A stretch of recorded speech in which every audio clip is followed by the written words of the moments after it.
সিনেমার কথা বলছেন, যেটা শাকিব খান হয়তো বা করে যাচ্ছে, আমি কেন করছি না। শাকিব খান চলমান হিরো, কাজ করে গেছেন, আমি মাঝখানে 3 বছরের ব্রেকআপ। আচ্ছা, তাহলে শুনতে চাই যে আপনি আসলে ঠিক কী ধরনের সিনেমা হলে ওগুলোতে আপনি কাজ করবেন, আপনার মানে সিনেমা বাছাইয়ের ক্ষেত্রে চাহিদাটা কী হবে? প্রথমত কথা, আমি কখনোই ওপেন ড্রেস পরিনি বিগত 2008 সালে যে এসছি, এবং আজকে অবধি তো প্রশ্নই আসে না।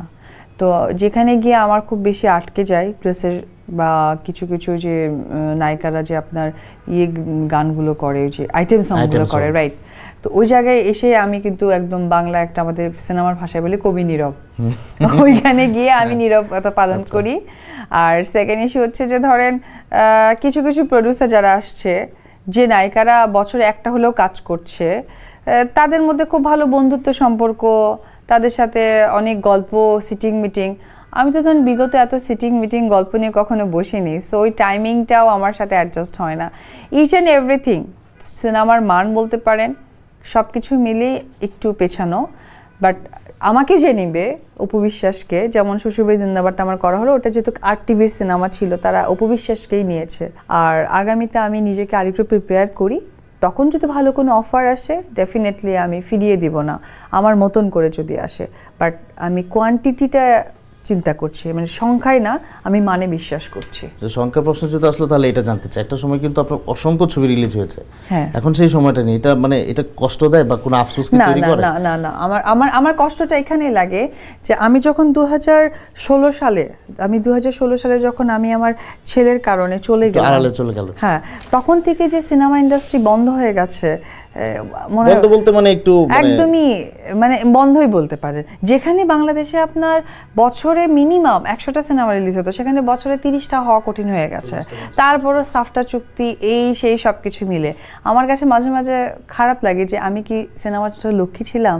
যতদিন আমি ইন্ডাস্ট্রিতে ছিলাম ততদিন প্রত্যেকটা ফুলের অ্যাটলিস্ট অ্যাকশন কাট হয়েছে।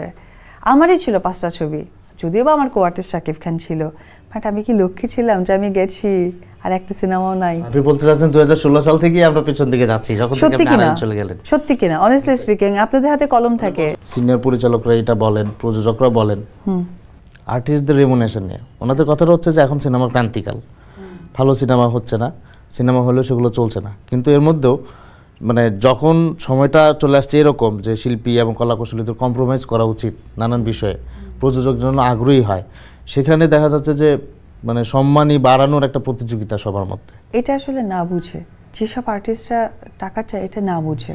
কেন কি, তারা নিজেরাও জানে না তারা কোন গ্রেডের আর্টিস্ট, বা টাকাটা কান থেকে শুনে তারা বলে দিচ্ছে। তাতে করে হচ্ছে কি, হয়তো বা অনেক প্রযোজক তাকে লগ্নি করছে কোনো একটা কারণে, ভালো বন্ধুত্ব বা ভালো জায়গা থেকে, কিন্তু লগ্নি করার পর যখন একটা ফিডব্যাক আসছে, তখন কিন্তু প্রযোজকও চলে যাচ্ছে, সিনেমাটাও শেষ হয়ে যাচ্ছে, এবং সে জায়গা থেকে আর্টিস্টটাকেও কিন্তু খুব বেশি পজিটিভলি দেখা হচ্ছে না। আর আমরা যারা যখন রেমুনেশন চেয়েছি, আমি কিন্তু প্রথমে 1 লাখ টাকা নিয়েছি, 2 লাখ টাকা নিয়েছি, 3 লাখ নিয়েছি, এবং আমার জানা মতে শাকিব খান 50,000, 25,000 এভাবে শুরু করেছে। তো অনেক বড় বড় সুপারস্টাররা একদম মানে আমরা যেটা হয়েছে কি, আমাদের নার্ভ, আমরা হচ্ছে কি আর্টিস্ট, এর জন্য আমরা কখন কি লাগে সেটা বলতে পারি। আর এখন আদৌ তো গ্রুমিং ছাড়া মেয়েরা বা ছেলেরা আসছে, যদিও বা তারা ট্রাই করছে অনেক ভালো কিছু করার, কিন্তু গ্রুমিং ইজ দ্য ফ্যাক্ট। যার জন্য কিন্তু আজকে পড়াশোনার মধ্যে মানুষ একটা ডেফিনেশন দিয়েছে, যে ডাক্তার হবে সে ডাক্তারি লাইনে পড়বে, যে ইঞ্জিনিয়ার হবে সেটা পড়বে। আপনি একজন জার্নালিস্ট, আই নো আপনি জার্নালিস্টে পড়াশোনা করেছেন, রাইট, সিনেমা লাইনে পড়তে হয়। তো এই যে বেসিক গ্রুমিংটা দরকার, এটা প্রপারলি আই থিঙ্ক একটু মিসিং আছে, মানে এখন হচ্ছে না ঠিক মতো। আচ্ছা, আপনার কাছে যদি এরকম কোনো সিনেমার প্রস্তাব যায় যে ছবিটা আপনার পছন্দ হয়েছে সব দিক থেকেই, আপনি যেরকমটা প্রত্যাশা করেন যে এই ধরনের গল্প, এই ধরনের চরিত্র, এই ধরনের ডিরেক্টর, এই ধরনের প্রোডাকশন, সেক্ষেত্রে আপনার মানে বাজেট নিয়ে আপনার দিক থেকে কোনো কম্প্রোমাইজের প্রয়োজন পড়লে 100% কম্প্রোমাইজ করব আমি, কারণ আলটিমেটলি কাজ হোক, 10টা লোক প্রোডাকশনে আসুক, কাজ করে, হ্যাঁ, তবে প্রপার আমার মানটা হতে হবে, তাহলে ডেফিনেটলি আমি আমার রেমুনেশনে ছেড়ে দেবো। যেমন আমি বলি, দেবদাস ছবিতে আমি 100 টাকা রেমুনেশন নেইনি, নট এ সিঙ্গেল মানি। আমি শুধুমাত্র নিয়েছিলাম যে আমার কনভেন্সটা, কারণ ওটা আমার ড্রাইভাররা যেহেতু বন্টন করে, তো আমি ওদেরটা আমি এক্সকিউজ করতে পারিনি। বাট আমি একটি টাকাও নিইনি। তখন কিন্তু আমি প্রচুর সুপারহিট সিনেমার নায়িকা, তখন আমার নিয়ার অ্যাবাউট 6 থেকে 7টা সিনেমা সাইন করা, তার মধ্যে রানিং কাজ চলতেছিল 3টে, বাট তখনই কিন্তু আমি টাকাটা ছেড়ে দিয়েছি। তখন তো আমি বলে বসতেই পারি ভাই আমারে টাকা দেন।